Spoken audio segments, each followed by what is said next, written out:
نبی کریم صلی اللہ علیہ وآلہ وسلم نے ارشاد فرمایا کہ 3 لوگ ایسے ہیں جن کی نماز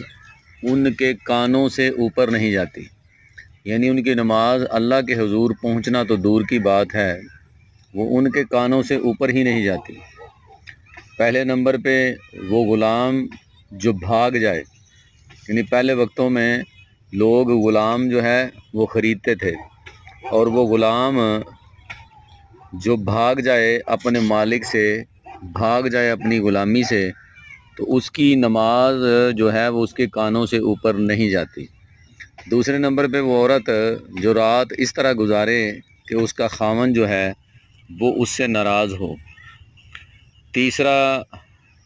وہ شخص جو امام ہو مگر زبردستی کا امام ہو، یعنی لوگ اس کی امامت کو پسند نہ کرتے ہوں لیکن پھر بھی وہ امام بنا رہے، اس کی نماز جو ہے وہ بھی اللہ کے حضور تو جانا درکنار،